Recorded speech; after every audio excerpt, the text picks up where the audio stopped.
Hi everyone, remember me? It's Michelle. In another video, I showed you guys a day of my life in Singapore during the global pandemic of COVID-19. Well, I'm here again because we're still in lockdown and we've been told that the lockdown is extended to another month.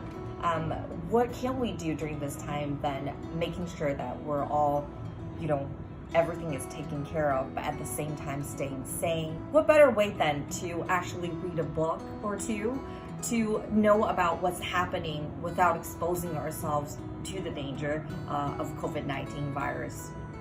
I love reading. I dedicate time and make sure that I dedicate time every day to just do a little bit reading. It helps me with my well-being and also helps me to understand the world and myself a little bit better. I am very excited today because today is World Reading Day. So I'd like to actually recommend you a book that I really loved and enjoyed this year. And it's called The Moment of Lift: How Empowering Women Changes World by Melinda Gates.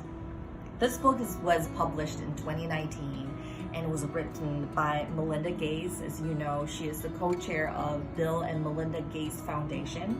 She spent close to 2 decades into the idea of how to improve the situation and environment for women and girls around the world. And this is what this book is about. Melinda traveled to the corners of the world in both developed and developing countries to understand what the women what kind of environment they're living in.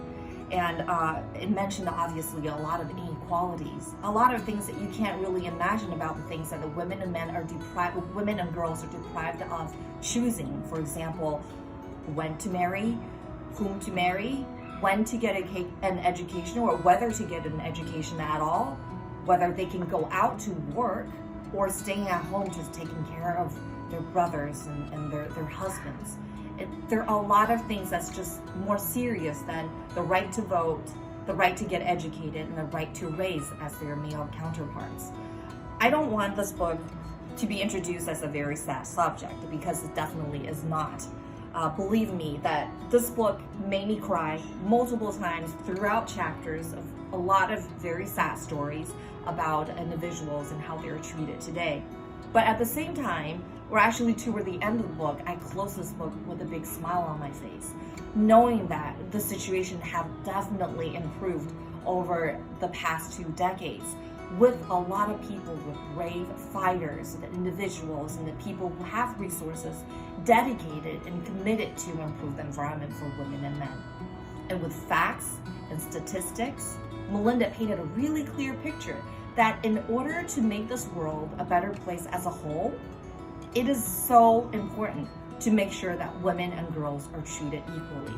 And with that, the world can be a better place. I can't praise this book enough, and I recommend this to everyone, not just female readers as well as men readers. Just, with an expectation to understand this world a little bit better, and also becoming a little bit optimistic, to really believe with everything that's happening around the world today, we're still living in a better place than where we were before. All right, that's my recommendation, and I hope that you enjoyed it and picked up a book, either this one or any copy that might cheer up your day. And happy reading.